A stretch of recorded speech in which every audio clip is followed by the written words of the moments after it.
또 하루 멀어져 간다. 오래전 김광석이 노래했던 것처럼 나는 떠나보내지도 떠나온 적도 없는데 젊음은 머물지 않고 멀어져 간다. 나는 그 풍경에 그 자리에 쭈그려 앉는다. 윤동주도 김광석도 이럴 땐 담배 한 개피 피어 물고 형체 없는 심정을 하얀 연기로 뿜어내었는데 나는 목사라 그럴 수 없어. 목사답게 스스로에게 교훈을 새긴다.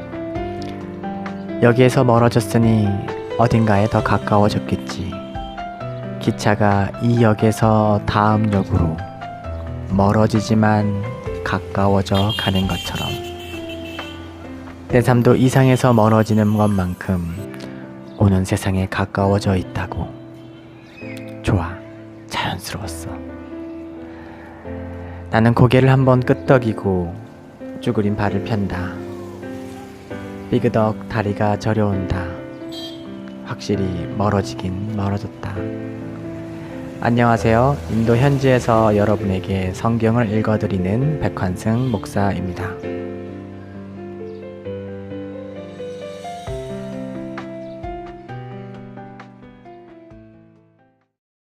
한 주간 잘 지내셨습니까? 저희도 하나님 은혜 가운데서 잘 지내고 있습니다. 부활주일을 지났습니다. 저희는 예배 후에 성도들과 함께 치킨 커리도 다 같이 먹고 또 교제하는 귀한 시간들 가졌었는데요. 스리랑카에서는 너무 안타까운 소식이 들려왔죠. 저희들 기도해 주신 분이 연락해 주셔서 거긴 괜찮냐고 연락이 와서 봤더니 폭탄 테러로 거의 207명이 사망하고 또 많은 부상자가 있었던 것으로 소식을 들었습니다. 너무 안타까운 소식이고요. 여전히 기독교가 전 세계에서 핍박받는 종교라는 사실을 깨닫고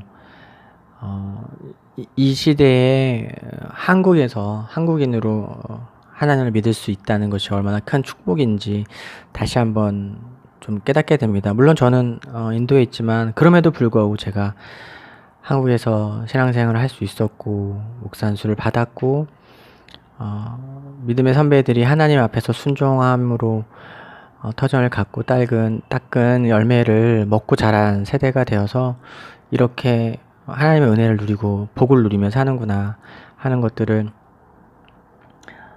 선교지에서 또 교회가 자연스럽지 않아 보이는 그런 땅에서 경험하고 또 고백하게 됩니다. 믿음의 조상이 없이 믿음의 다음 세대가 있을 수 없겠죠.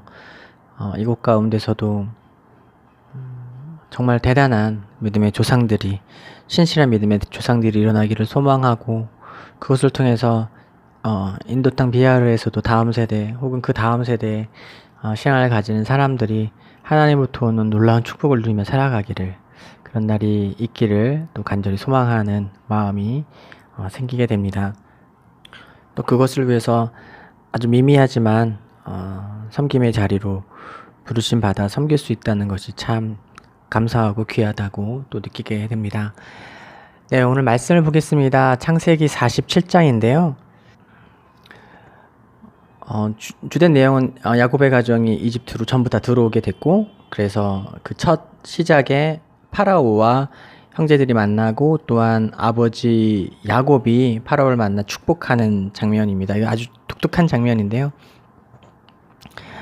그리고 파라오로부터 고센 지방을 받아서 그 땅에서 머물고, 또 이 기근 때문에 그 왕족들의 이 파라오 가문에 가축들이 엄청 많아졌잖아요.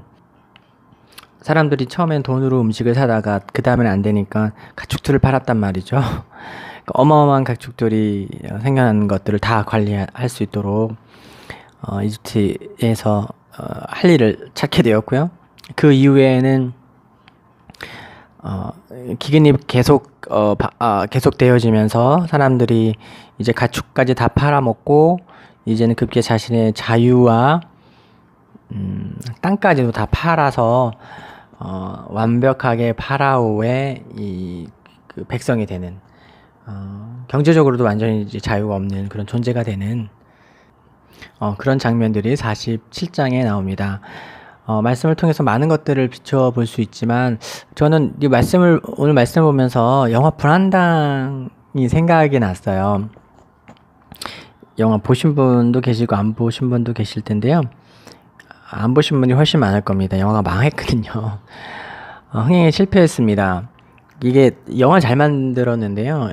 영화가 시작하기 직전에 영화 감독이 좀 민감한 정치적 사안에 대해서 좀 경솔하게 좀 발언한 것이 문제가 돼서 네, 말 한마디로 천냥빚을 진 상황이 됐습니다. 설경구 씨와 임시완 씨가 주연 배우로 나와서 저는 되게 좋아하는 배우이기 때문에 영화를 봤는데요. 불행하게도 완전 망해버린 영화입니다. 아마 말조심만 잘 했으면 이 영화 신세계로 정점을 찍은 한국 범죄 르와르 장르 안에서 아주 당당하게 하나의 축을 담당할 만한 아주 좋은 영화라고 저는 생각한데요. 아무튼 그렇게 망했습니다.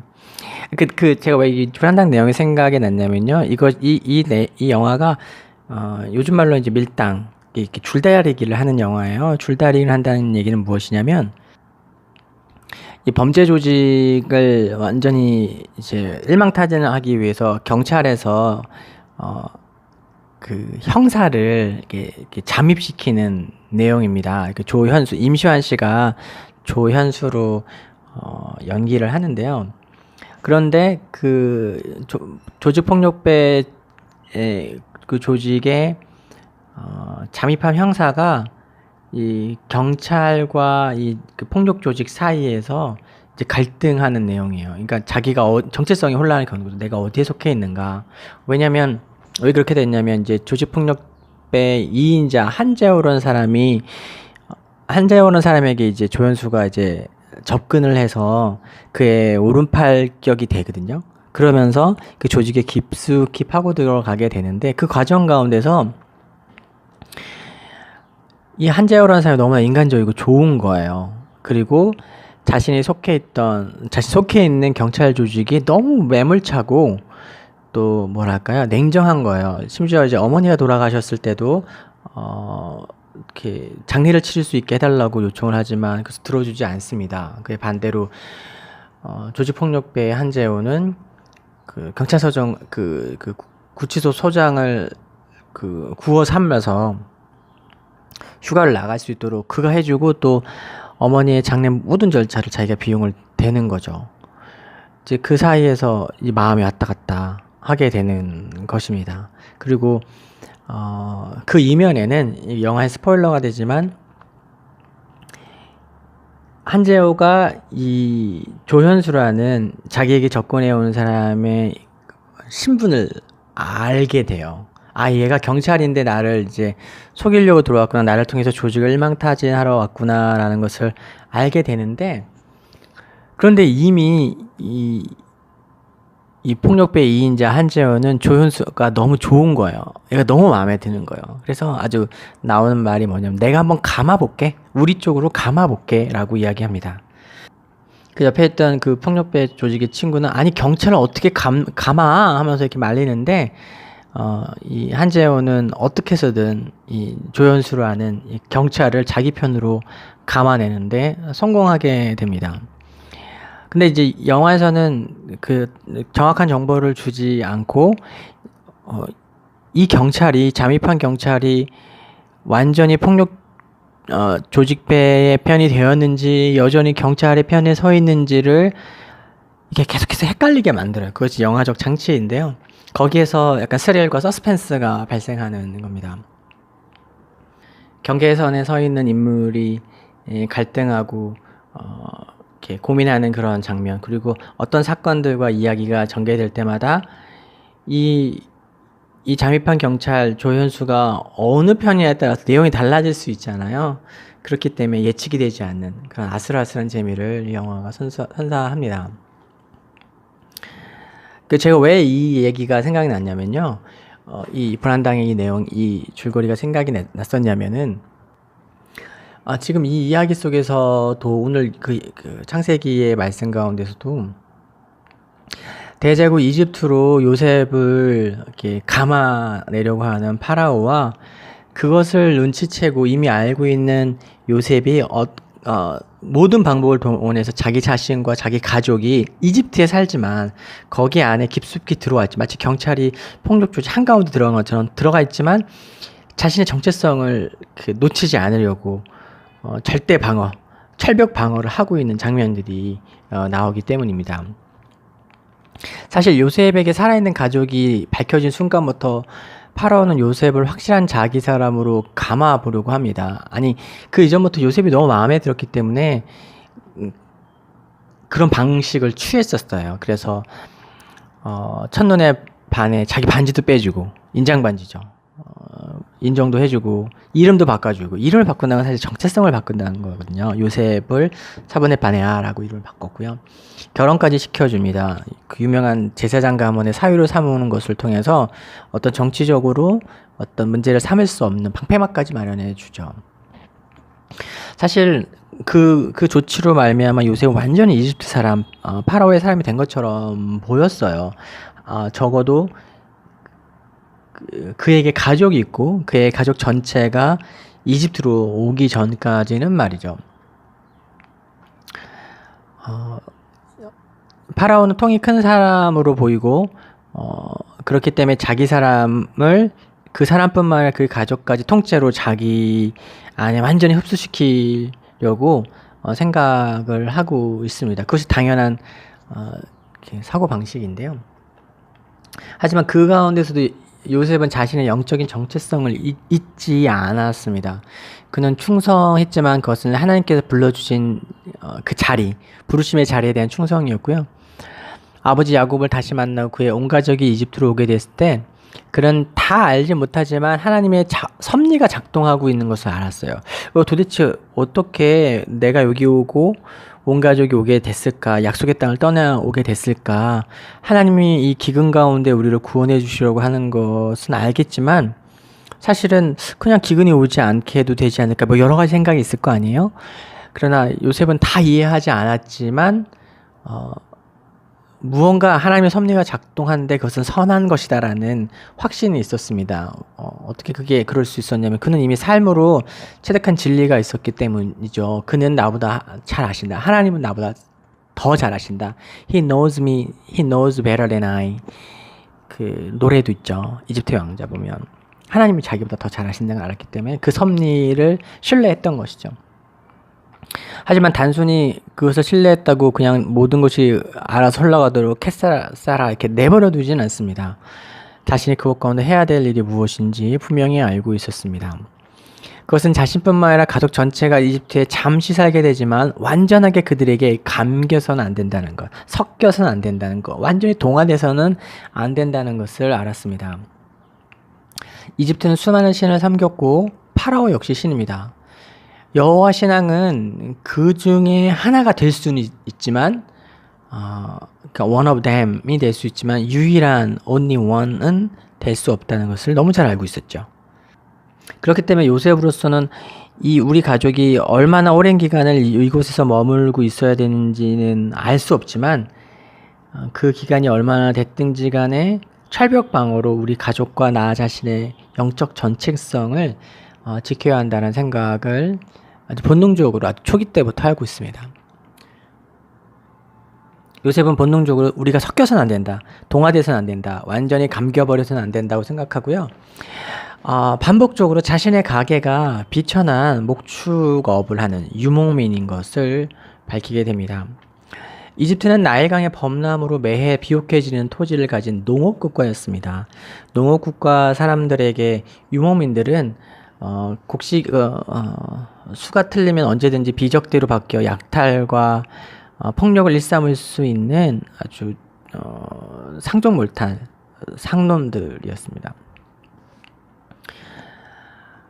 요셉은 의도적으로 그 사실을 계속해서 반복합니다. 제가 만약 요셉이라면 이집트에게 잘 보이고 싶었다면은 어쩌면 가족 자체를 숨기고 싶었을 수도 있을 것 같고요. 가족이 무엇을 했는지도 숨기려고 애썼을 것 같습니다. 오히려 가나안에서 자그마하게 농사짓는 집안입니다라고 이야기를 했을 거예요. 그러나 그는 그렇게 하지 않습니다. 우리는 목축업자입니다. 유목민입니다. 우리는 아주 천한 사람들입니다. 이 사실을 반복해서 강조하고요. 오늘 말씀에도 보면 형제들에게도 그것을 강조합니다. 파라오를 만나면 반드시 우리는 목축업자들, 유목민들이니까 고센 땅에서 양이나 낙타, 그 다음에 소떼나 치게 해달라고 요청하라고 반복합니다. 이것이 일명 그 유명한 철벽 방어의 모습입니다.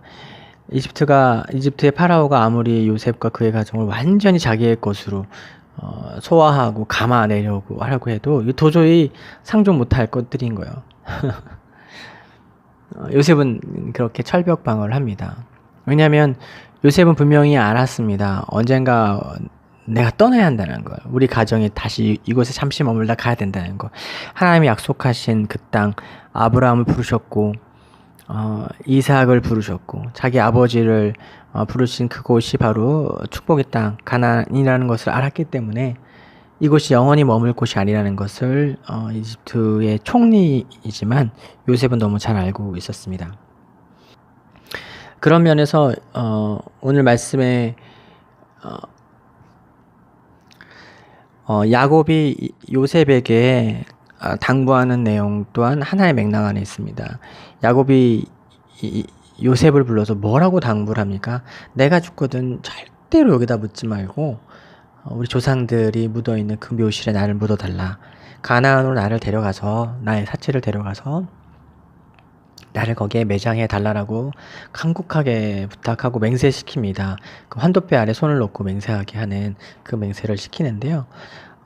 그것은 우리가 계속해서 지금 살펴본 그 요셉의 철벽 방어와 일맥상통하는 내용입니다. 야곱도 알고 있는 건데 우리가 하나님 인도해 주셔서 허락하셔서 이곳 가운데 왔지만 우리는 반드시 어딘가를 다시 돌아가는 본향이 있는 사람이다. 내가 지금 이 이집트라는 대제국의 한복판 모든 것이 부족함이었고 기근으로 모든 것이 부족한 이 시대에도 모든 물자가 풍성한 이 땅에 살고 있지만 여기는 내가 잠시 머무르고 돌아가야 할 땅이라는 사실을 야곱 또한 결코 잊지 않았습니다. 이후에 요셉도 마찬가지. 요셉이 죽을 때 유언을 하죠. 나의 시체를 이집트에 묻지 말고 내가 죽으면 내 뼈를 그 가나안에 묻어달라. 조상들의 묘실에 묻어달라고 요청을 하고요. 출애굽기에 보면 출애굽하는 이스라엘 백성들이 요셉의 그 묘를 이장하기 위해서 유골을 파헤쳐서 가져가는 장면이 나옵니다. 그것이 언약이 성취되는 장면인데요. 그것처럼 잠시 대제국에서 부와 명예를 누리며 살아가고 있지만 결코 그것이 영원히 거할 곳이 아니라 잠시 머물다가 돌아갈 곳임을 아버지 야곱뿐만 아니라 요셉 또한 너무나 분명하게 알고 있었습니다. 이렇게 말씀을 살펴보면 성도의 삶이 요셉과 야곱 그리고 브란당 영화의 조현수의 자리와 비슷하다고 느껴지게 됩니다. 우리는 우리를 불러주신 하나님 앞에서 명확한 정체성이 있습니다. 하나님 백성으로서 정체성이 있습니다. 우리는 어떤 사람들입니까? 유목민들입니다. 떠도는 사람들이에요. 나그네인 거죠. 우리가 잠시 이 세상에서 부와 명예와 풍성함을 온갖 화려함을 누리며 살아가지만 우리가 이곳에 영원히 거하는 사람들이 아니라 우리는 언젠가 반드시 돌아갈 곳이 있는 사람들인 거죠. 그것이 성도로서의 정체성인데요. 그렇기 때문에 우리가 이 땅을 살아가지만 이 땅의 사람들과 어울리고 이 땅에서 먹고 마시지만 완전히 이 땅에 속한 것처럼 살아가지 아니하고 반드시 돌아갈 곳이 있는 사람들인 것처럼 언제든 짐 싸서 떠날 준비를 하고 그리고 떠난 그때 아쉬움이 남거나 아픔이 남지 않도록 나의 정체성, 온전한 정체성 안에서 그 땅의 백성들과 완전히 같은 모습으로 살아가지 않는 겁니다. 구별되게 살아가는, 다르게 살아가는 거죠. 성경은 그것을 거룩이라고 이야기합니다. 우리가 완전히 이 땅에 속한 존재가 아니기 때문에 이 땅에 살아가는 것 가운데 여러 가지 어려움들과 불편함이 있습니다. 저는 인도에 살고 있지만 어쨌든 전 대한민국의 백성이기 때문에 외국인이기 때문에 제가 경험할 수밖에 없는 어려움과 차별과 그런 것들이 있어요. 그건 어쩔 수 없는 거죠. 왜냐면 내가 속한 나는 지금 인도에 살고 있고 인도에서 집도 있고 차도 있고 직장도 있고 생활도 하지만 저는 인도 사람이 아니거든요. 국적이 다르거든요. 그렇기 때문에 차별합니다. 지금 투표하잖아요. 그래서 투표하라고 공부도 되게 많이 하는데 저는 투표권이 없습니다. 이 땅의 그 위정자를 뽑을 자격이 없어요. 왜냐면 저는 이 땅의 백성이 아니기 때문이죠. 대한민국의 백성이기 때문입니다. 그리고 더 나아가서 궁극적으로 하나님 나라의 백성이기 때문에 언젠가 제가 돌아갈 곳이 있는 거죠. 모든 성도들의 부르심의 자리, 정체성은 명확합니다. 하나님 나라 백성으로서의 정체성입니다. 그러나 문제는 우리가 이 땅을 딛고 살아가고 이 땅에서 물을 마시고 공기를 마시고 물건을 사 먹고 사고 생활하기 때문에 이 땅의 많은 것들이 익숙해지고 우리는 쉽게 이 땅에 감기게 되는 것입니다. 마치 파라오가 요셉과 그의 가족 전체를 완전히 동화시키고 싶었던 것처럼 요셉이 너무 마음에 드니까 동화시키고 싶었던 것처럼 이 세상도 할 수만 있다면 하나님의 백성들 성도들을 이 세상과 완전히 똑같이 차별 없이 구별 없이 똑같은 모습으로 만들려고 수많은 시도들을 합니다. 악한 마귀가 하는 것들 중에서도 가장 주된 역할이 그게 아닌가 싶어요. 똑같이 살아. 너희도 다르지 않다. 라고 하는 거죠.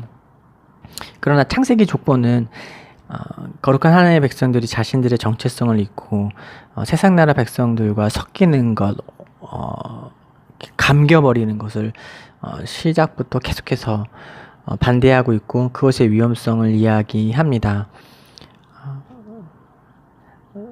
가인으로부터 가인의 족보와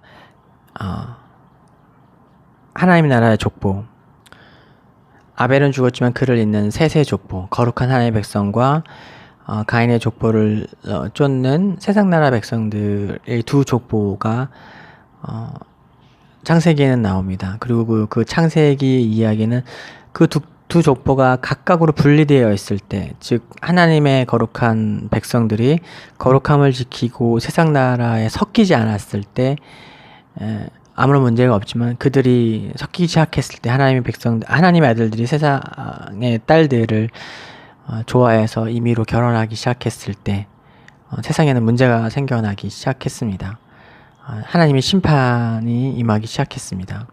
교회가 성도가 이 땅 가운데서 성도됨을 지키고 거룩함을 지키고 살아가지 못하고 완전히 세상과 똑같은 모습으로 살아가게 될 때 세상엔 그것 자체로 심판이 되는 것이지요. 영화 불안당은 조현수가 경찰과 조직폭력배원 그 두 자리에서 혼란스러워하면서 이리 갔다 저리 갔다 좌충우돌하면서 양쪽 모두가 완전히 괴멸되고 다 죽고 정말로 정말 하나같이 다 피칠갑을하는 이런 르누아르의 모습을 보이는데요. 그 마지막에는 조현수 혼자 완전 피칠갑을 하고 살아남게 됩니다. 비극으로 끝나게 되는데요.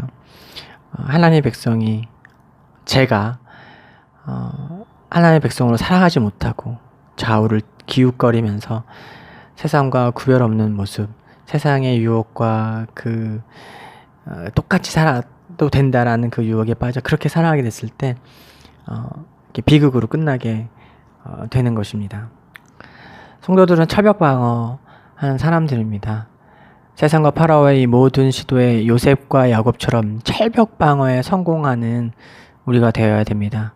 믿음으로 철벽 방어하시는 여러분들 되시기를, 또 저가 되기를 주님의 이름으로 간절히 축복하고 다음 주에도 하나님 말씀 가지고 여러분 찾아뵙도록 하겠습니다. 사랑하고 축복합니다.